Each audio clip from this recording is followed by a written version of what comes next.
Battlefield 2042 has an insane amount of hype behind it right now. EA and DICE claim that it's all hands on deck. They have 4 dev teams working on this game. You have people both in the Battlefield community and people who usually wouldn't give a shit about Battlefield hyped for this game. That being said, that this amount of hype is kind of scary.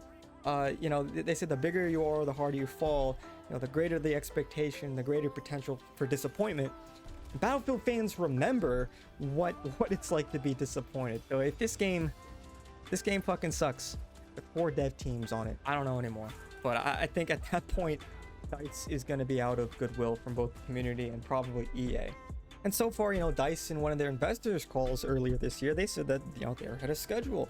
Things are looking good. So there's a lot of promise behind this game. 128 players, but DICE hasn't really nailed the launch in 5 years with Battlefield 1. And so a lot of people are very hesitant about this game. No single player campaign, only 7 maps at launch. Like, you got a lot of people who remember getting burned on either Battlefield 5 or Battlefront 2, saying things like don't pre-order and this game might fucking suck, which it might. Let's be real here. And so far so good. It seems like they've learned from at least some of their past mistakes. It seems like they're not really making any insane political stances on anything at the moment. They actually got criticized by IGN for not being more political, which I think is fucking stupid. Make an entertaining game, dude. You don't need politics in games. We don't want a political ideology jammed down our throats. We just want to play a good game. I'm of the belief that no campaign. I was never really that impressed with Battlefield campaigns. They do a good job priming the conflict and sort of give some framework to make them make sense. Why are we fighting these guys? Oh, I don't know. You're just doing it because, they're bad, we're good, we're bad, they're good. Who knows? Just all I know is that I must kill. And, that's for a lot of people, that's fine. But, having that extra context, that extra production value is kind of like the icing on the cake. But they are expensive. So, I don't know. Hopefully the extra money and the extra devs put on multiplayer will improve the overall end product. Going back, I mean, we're on the back of 2 major fuck-ups from EA and DICE. The one in most recent memory was good old Battlefield 5.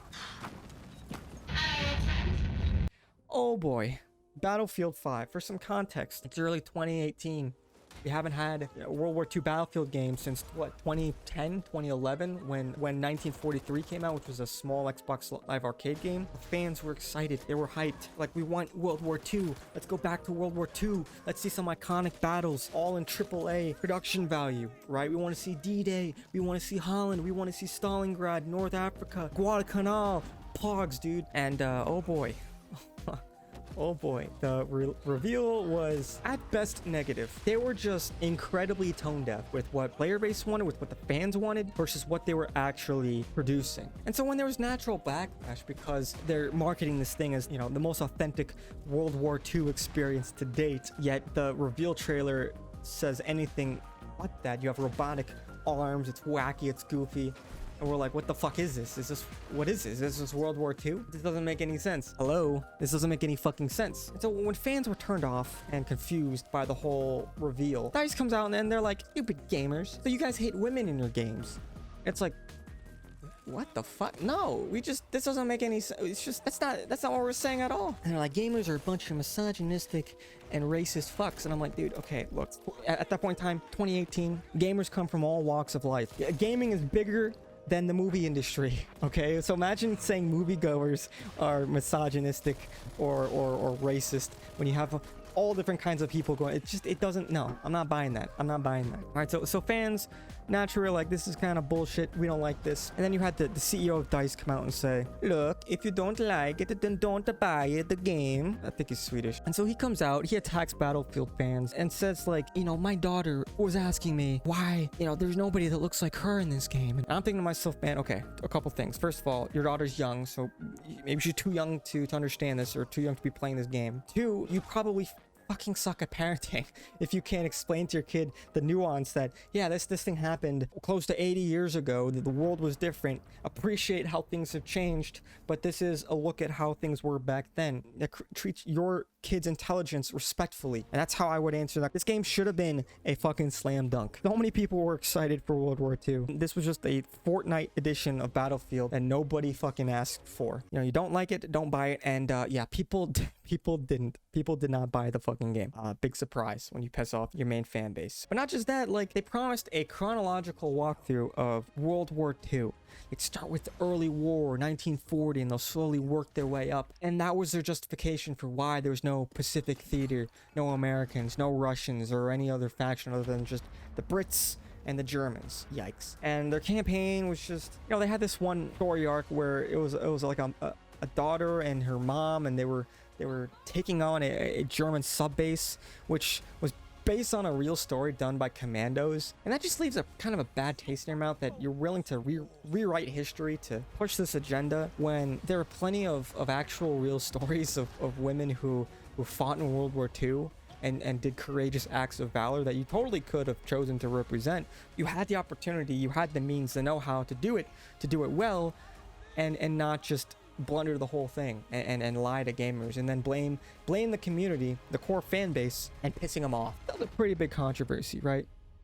But as far as like the whole like we're gonna go through chronological order, yeah, that's kind of been a theme for EA games in general, is to overpromise and underdeliver, especially if the game fucking flops. So as an excuse for the lack of content at launch, or the lack of variety at launch, I mean, we had like half the fucking maps were in Norway, bro. In fucking Norway. And they said they wanted to do the untold stories of World War II, which is fine, but you gotta have the big boys. You gotta have the Stalingrads, right? You gotta have the D-Days, you know, in order to give the people what they want. We've all seen Saving Private Ryan. We've all wanted that AAA experience of, you know, storming the beaches in that grand spectacle of a game, and what better franchise and developer to do it other than Battlefield and DICE. It's just people were so excited for it, and this was a major disappointment that gamers hadn't forgotten. It'd be one thing if this was a one-off, but literally the year before this, they had another fucking colossal fuck up with Star Wars Battlefront 2. This is another game that should have just been a fucking knock out of the fucking park, bro. It should have been so fucking easy to nail this title. Like, seriously. And everything leading up to the launch seemed like they were listening. We were getting campaign, right? Oh, POG, you know? Fucking POG, campaign, that's what we wanted, right? We're getting the Clone Wars. Fucking POG, dude. Hell yeah, bro. Clones. I love clones. ARC troopers, fucking, you know, clone commandos. Anakin and Obi-Wan, what people wanted. We're getting the sequel trilogy.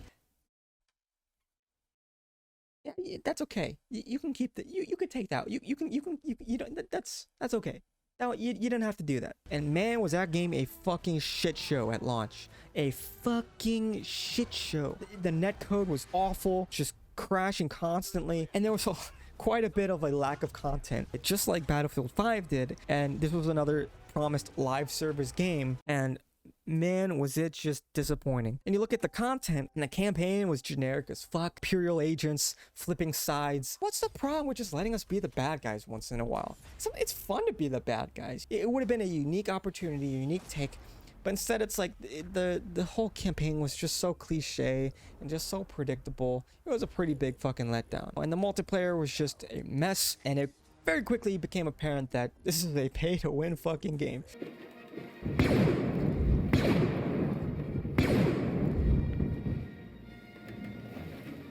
You fucked it up again. Oh, you had the upgrade cards that in the linear progression, right? And you use currency to upgrade that shit, but the grind was fucking real unless you you know, were willing to pay for it. Here we fucking go. The loot boxes. Oh boy, fucking loot boxes. Essentially, you had these loot boxes, right, where you pay money for a chance to get certain upgrades for certain characters or vehicles that were quite literally straight upgrades. Right, so you're paying for upgrades, and these things look like you just stepped into a Vegas casino with the light up animations and the fucking excitement. It was bad, and this game was marketed towards kids, incentivizing, you know, kids to go and use their parents' credit cards to buy this shit in this game and get them hooked on this gambling psychology. This shit was so bad, it sparked legislation in certain countries in Europe.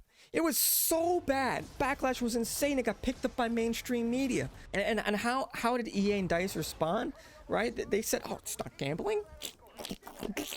It's not gambling.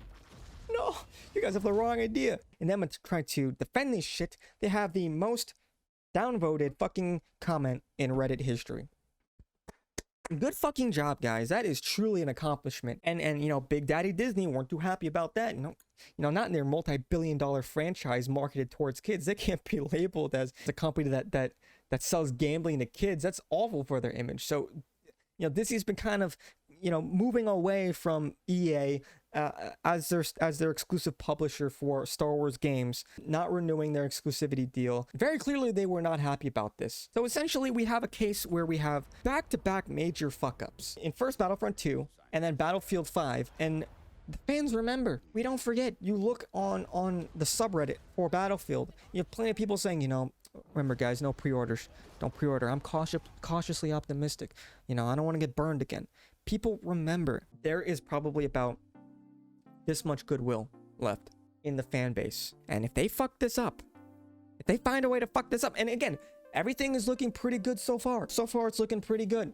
There's some things I'm worried about, but overall, I'm hyped. They find a way to fuck this up, despite having 4 dev teams on it. I don't fucking know, man. I can't keep playing Warzone for like another fucking year. I need, like, I guess I've got Halo, which looks pretty good too, but like, man, please don't fuck this up, man. Please, I'm begging you, don't fuck this game up. I just want a good modern Battlefield game that's not riddled with controversy, that just gives players what we want. Is that asking for too much? Maybe it is. I don't know. I don't fucking know. But holy shit, man. In summary, there's a lot of hype behind this game. I want it to be good. Pretty much everybody wants it to be good. It's not just us that want it to be good. You look at EA, they see the fuck ups too. And Battlefield and DICE have been like their creme de la creme. I don't know if that, what the fuck is that? I don't know. But they've been like the biggest developer for EA. Battlefield's one of their most tried and true fucking franchises, one of their biggest hitters. And if this game flops again, you can probably bet there's going to be some major changes going on. And so, especially with how much money, how many dev studios they're putting on this, and how much time, how much marketing, how much they're really putting in on this title being a success, if it flops, I can almost guarantee you there's going to be like a big shift in direction, and like they're going to lose a lot of faith in this franchise. And a lot of faith in DICE as well. And we've seen what happens when that happens. We've seen what happens to BioWare, where, you know, they had a lot of internal struggle after Andromeda, which was a huge colossal fuck up. This is not a new phenomenon. So I really fucking hope they nail this game. I just want this game to be fucking good. Please, for the love of God, let this game be fucking good. Just, they have 4 dev studios on it. 4.